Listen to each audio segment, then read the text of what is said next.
Vous voyez ma chambre avec mes culottes qui sèchent derrière parce qu'il fait trop moche pour qu'elles sèchent à l'extérieur. Bref, aujourd'hui il fait pas très beau et je vous fais une nouvelle vidéo pour vous raconter un peu mon histoire de ce que j'ai vécu en fait en Nouvelle-Zélande, à savoir que c'est bientôt la fin. Je pars dans 1 mois et demi. Je pars dans 1 mois et demi. J'ai trop hâte. J'ai trop hâte. Je suis en train de... Mes yeux, je sais pas si vous les voyez, mais ils sont mouillés d'émotion, à deux doigts de chialer, lol. Non mais en fait j'ai trop hâte. Qui l'aurait cru? Franchement, les gens, je pense que la plupart des gens m'ont dit mais ça se trouve tu vas rester là-bas, tu vas jamais vouloir revenir et tout. J'ai fait je sais pas, mais je pense que j'aurais envie de revenir. Paris, j'aime bien, mais j'étais arrivée à un stade en fait où j'étais plus bien. À savoir qu'en fait, j'ai fait des études, j'ai fait un DUT métier du multimédia et de l'internet. Et après ça, je suis partie 1 an au Canada pour faire une licence création de nouveaux médias.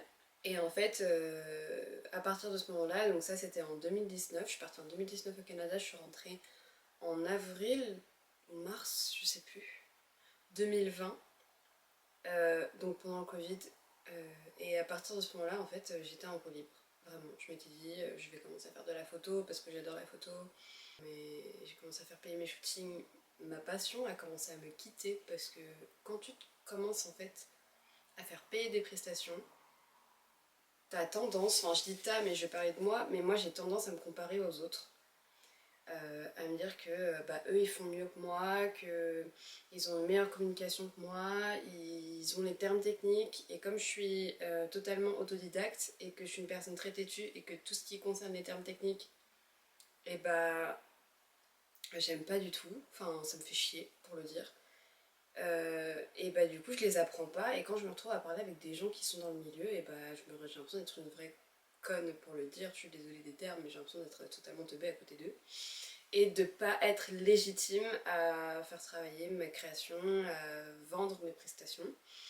Et donc je me suis un peu complaint dans ce truc de victimos, je suis pas légitime et tout. Donc je suis partie donc au Canada pendant 4 5 ans, j'étais totalement perdue.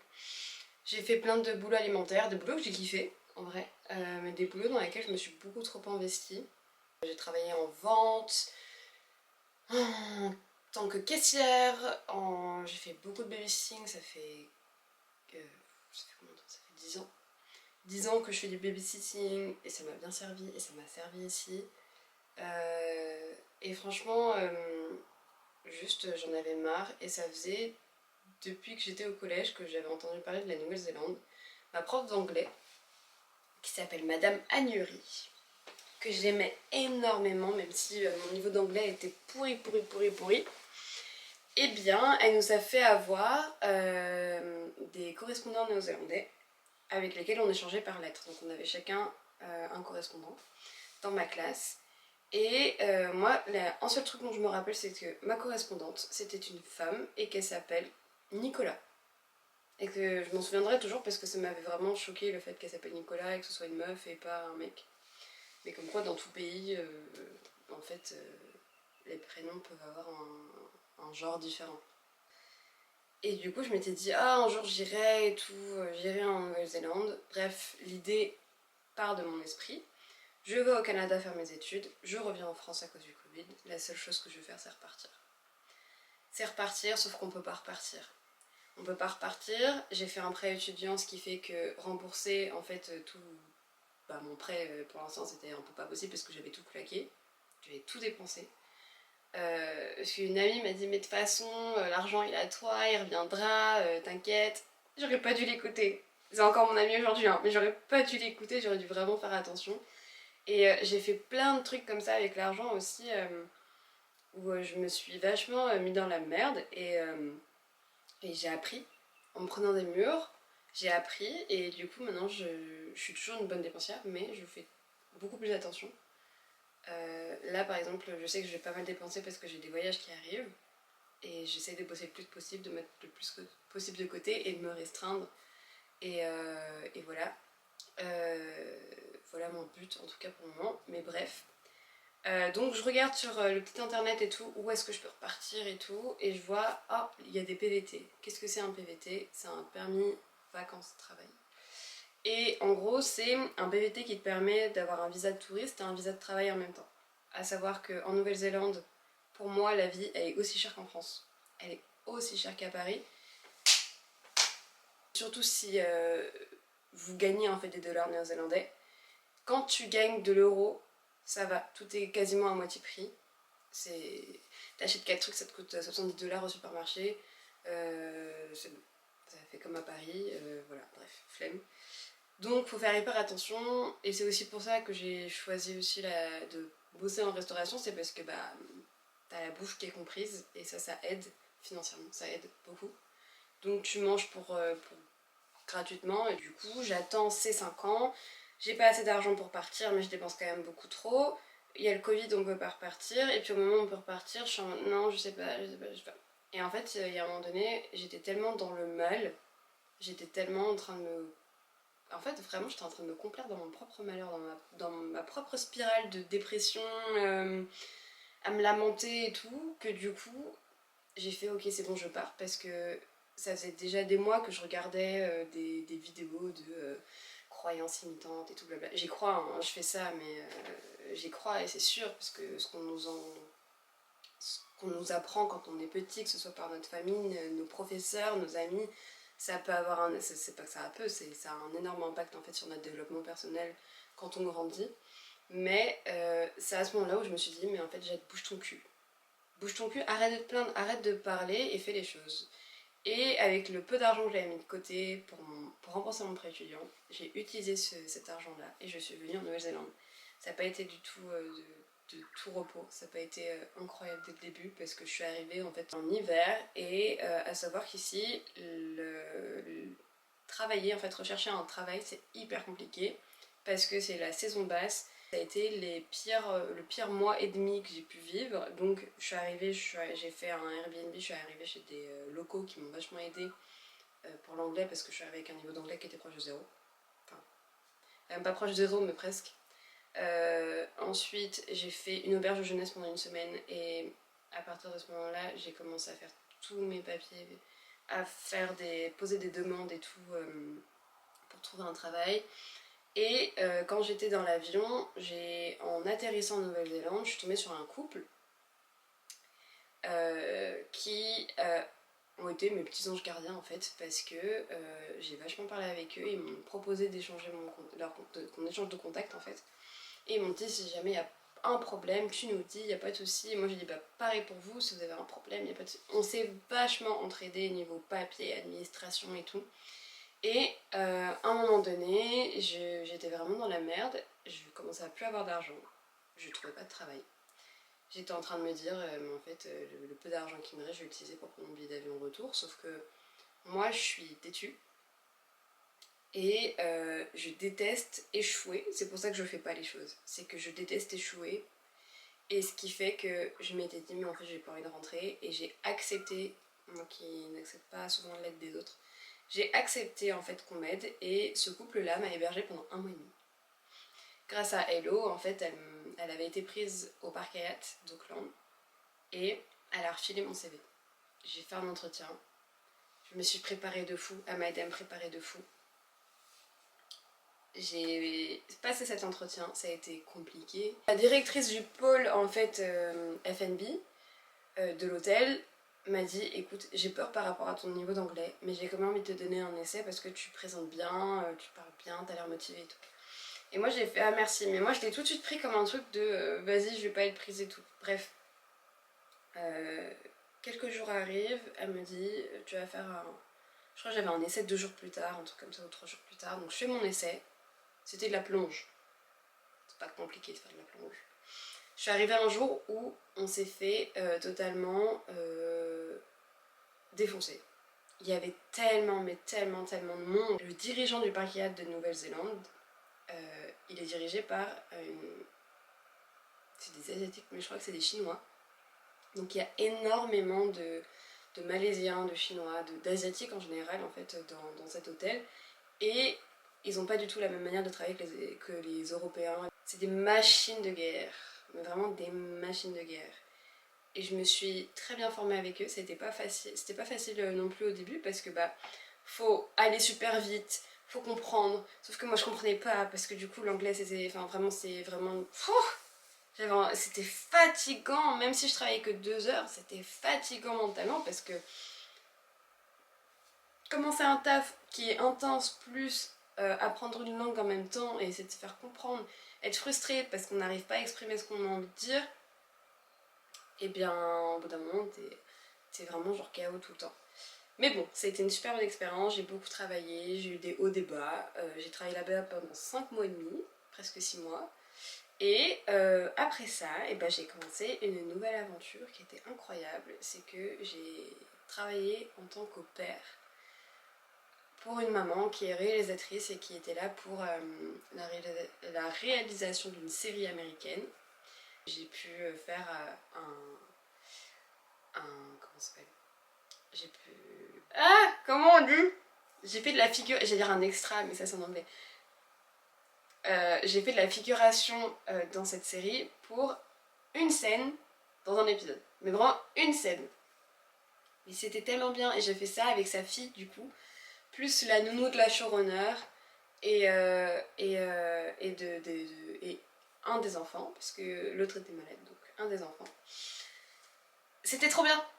J'ai kiffé ma vie. J'ai pu garder ma robe et tout. J'ai trop hâte. Le truc va sûrement sortir dans 1 an et demi. J'en sais rien. Mais sachez que ma face sera sur Netflix dans une scène. Je sais pas encore si on verra ma tête correctement. Je sais pas du tout de ce qu'il en est. Mais juste d'avoir vécu cette expérience, c'est un truc de fou. Une fois que ça sera sorti, je vous ferai une petite vidéo où je vous montrerai ma face. Ma face dans cette série. Je suis surexcitée. Bref, voilà. J'ai travaillé, j'ai fait du au pair. Et là, je suis sur l'île de Waiheke. Je bosse dans un restaurant qui s'appelle le Fenice. D'ailleurs, les gens, si vous cherchez du taf, allez bosser là-bas. Commencez par là-bas. Si c'est en été, mais commencez par là-bas. Si vous voulez faire de la restauration, en tout cas, pour moi, c'est quand même beaucoup mieux payé que quand j'étais au Parquet. Désolée le Parquet, mais je suis beaucoup mieux payée dans un petit restaurant que dans une grosse chaîne. En fait, je crois que j'ai mis ma caméra en mode 4K, ce qui fait que ça peut tourner que pendant genre quelques minutes. Est-ce que si je fais ça, ça fait flou d'arrière-plan pour de vrai ou pas? Ah, j'ai failli tomber. Ah! Mon coupe-ongle est tombé. Celui qui vous maintenait droit. En tout cas, j'ai aussi fait ce voyage pour me retrouver. Et ça, c'est... Je savais pas si ça allait se faire ou pas. Parce que tous les premiers mois, j'étais vraiment en mode de... Bah, en fait, j'ai l'impression que je change pas, ma créativité, elle revient pas. Et depuis que j'ai fait mon au pair, et bah, je suis surexcitée de rentrer en France pour recommencer à faire de la photo.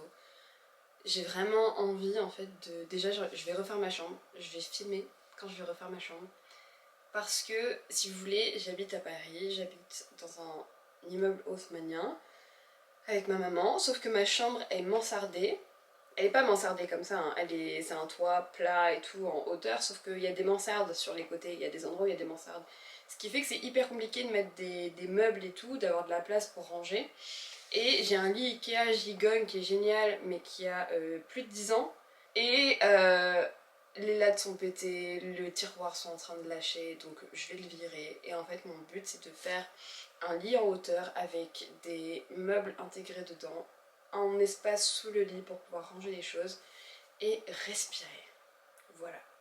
Franchement, le fait de voyager en Nouvelle-Zélande, ça m'a fait me rendre compte que j'ai envie de tout virer. J'ai envie de virer plein de trucs.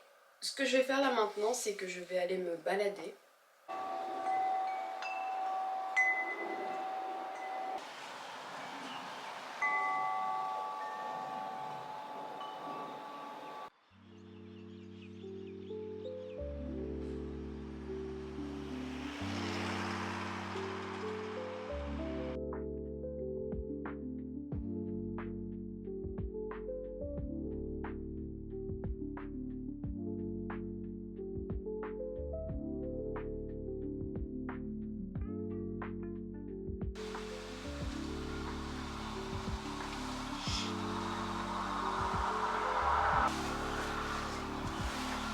j'attends mon bus. On va aller à Blackpool parce que j'y suis jamais allée et je passe tout le temps devant. C'est à Oneroa. Moi je bosse à Oneroa.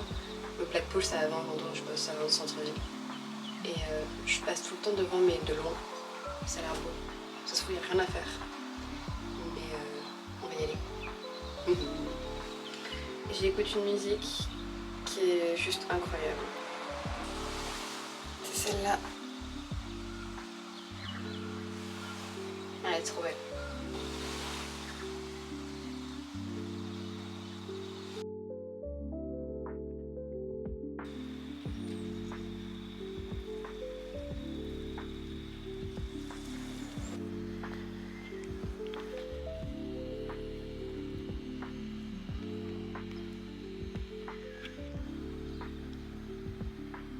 On dirait un peu la Bretagne, mais en plus riche.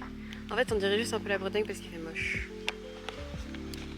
Vous inquiétez pas, j'adore la Bretagne. Ma maman est bretonne. Je vais en Bretagne depuis que je suis un embryon, depuis que je suis une étoile dans le ciel. Donc je ne critique pas la Bretagne, mais c'est tout. J'adore. En fait, ça fait du bien parce qu'il fait bon, il fait pas froid. Je voulais un peu vous expliquer mon plan. Mon plan, c'est que donc là, je suis sur l'île de Waikiki pour 2 mois. Là, ça fait déjà 3 semaines que je suis ici, donc il me reste un mois et demi. Après ça, je vais au Japon. Vous allez avoir des vidéos au Japon. Je reste 10 jours. Je serai à moitié toute seule, à moitié avec une pote. Mais je pense que je vais beaucoup être toute seule. C'est un bon exercice. Et ensuite, je vais en Corée du Sud pour 3 semaines. Et là, je vais aussi vous faire plein de vidéos. Donc j'arrive à Séoul, mais je vais directement sur l'île de Jeju. Après, je vais à Busan et après, je retourne à Séoul. Ça va être trop bien.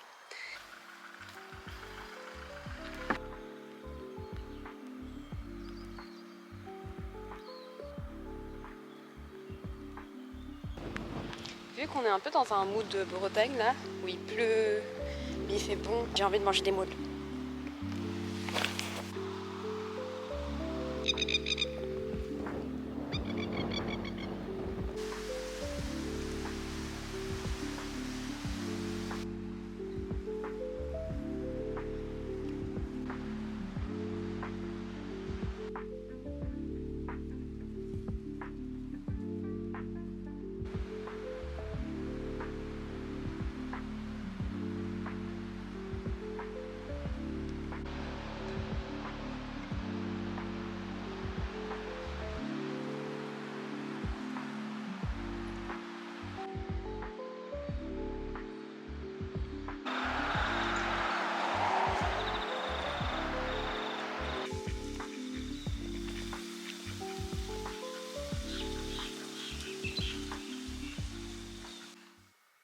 Ça y est, je suis rentrée à la maison. J'espère que cette petite vidéo slash vlog vous aura plu. Et on se retrouve bientôt.